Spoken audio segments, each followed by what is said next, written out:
زعموا في أحد الأزمان أن مغفلا قد اشترك في تجارة مع مخادع، وقد اتفق الاثنان على السفر معا. جهزا البضاعة سوية، وفي اليوم التالي انطلق الرجلان وهما يحلمان بالذهب والفضة. وبعد أن مشيا طويلا قال المخادع: ياه، انظر انظر إلى هذه الواحة. دعنا نسترح الليلة هنا وغدا نكمل الطريق. وهو كذلك. تعال إذن وساعدني بإنزال البضاعة عن ظهر البغال، لابد أنها قد تعبت. هذا مؤكد يا صاحبي، فأنا وأنت لا نحمل شيئا وقد أنهكنا التعب، فما بالك بالبغال؟ أظنها معتادة على ذلك. سأجمع الحطب قبل هبوط الظلام، ما رأيك؟ جيد، أما أنا فسأجهز موقدا للنار وأعد الطعام. وبينما كان المغفل يقوم بجمع الحطب، رأى كيسا صغيرا، فتحه فلم يصدق ما رآه. لقد كان مليئا بالدنانير، أحصاها فكانت 1000 دينار. خبأ الرجل الكيس في ثيابه وعاد بحمل الحطب، لكن المخادع لاحظ أن الأمر ليس طبيعيا وثمة شيء يجهله، فقال في نفسه: لا أريده أن ينتبه لشيء، سأعرف ماذا يخفي عني هذا المغفل. ثم قال لرفيقه: لقد تأخرت، هيا لنشعل النار فالجوع يكاد يقتلني.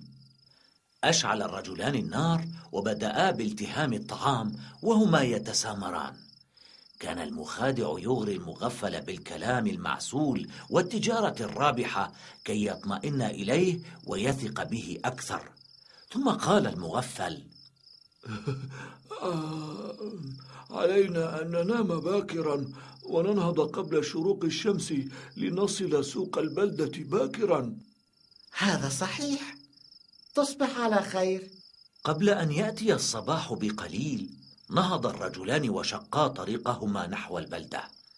في السوق كان المخادع ماهرا في التجارة، واستطاع أن يحقق ربحا لا بأس به، مما زاد من إعجاب المغفل به.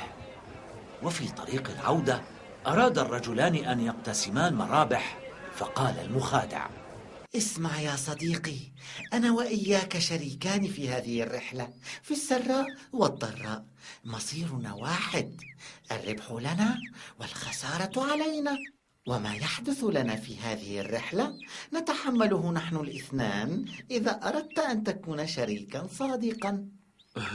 نعم الكلام يا صاحبي، ولكن لماذا تقول لي هذا؟ ألم تجد شيئا في الواحة ولم تخبرني به؟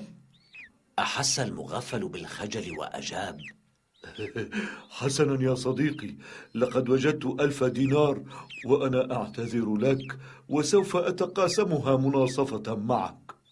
فكر المخادع وقال في نفسه: إنه مغفل، سوف أحاول أن آخذ 1000 دينار لوحدي. فقال لرفيقه: لا لا لا لا لا، لن نتقاسم المبلغ، فنحن شريكان وفي الشراكة بركة يا صاحبي. وماذا سنفعل إذن؟ أترى هذه الشجرة الضخمة؟ نعم. سوف نطمر 1000 دينار تحتها دون أن نقول لأحد، وندعها لوقت الشدة، فإذا أراد أحد منا أن يأخذ ما يحتاج يذهب إلى الآخر ونحفر سوية من غير أن نخبر أحدا بهذا السر. هل أنت موافق يا صديقي؟ بالتأكيد موافق. وصل الاثنان بعد ساعات إلى البلدة فرحين بتجارتهما وبلقاء الأهل. لكن في اليوم الثاني ذهب المخادع متخفيا في الليل، أخرج المال من الأرض وأعاد التربة كما كانت. مرت الأيام والأسابيع، احتاج بها المغفل إلى بعض النقود، فذهب إلى صاحبه وقال له: اسمع يا صديقي، لنمضي إلى الشجرة، فأنا أحتاج إلى مبلغ من المال. حسنا يا صاحبي، لننطلق في الحال. وصل الاثنان إلى الشجرة. حفر المغفل فلم يجد شيئا، فقال: يعقل أن تكون قد أخذت المال من دون علمي؟ ماذا تقول؟ لا يوجد مال؟ لقد وثقت بك أيها المحتال، فلا أحد يعرف هذا المكان غيرك. مؤكد أنك الفاعل، أقسم أنك الفاعل. ها؟ أقسم أنني لست الفاعل. أقسم أنك أنت، وسوف أقاضيك أمام القاضي. ذهب الاثنان وهما يتخاصمان إلى القاضي.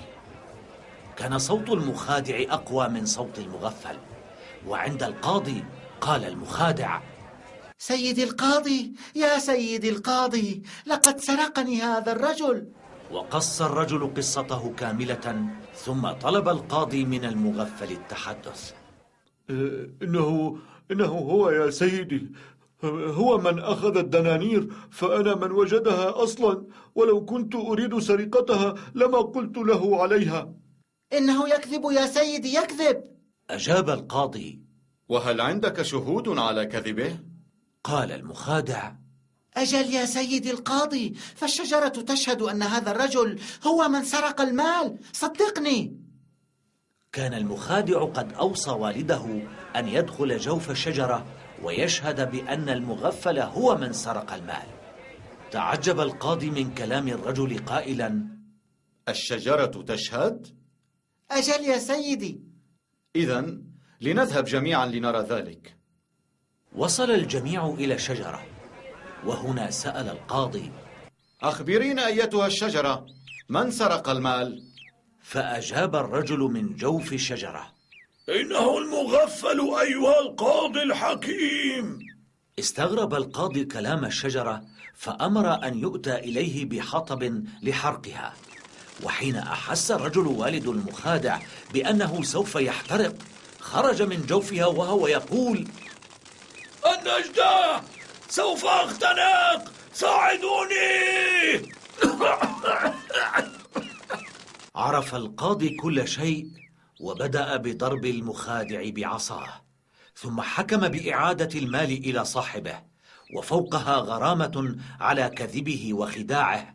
وبعدها أمر بحبس الرجل ووالده ليكونا عبرة لأهل البلدة.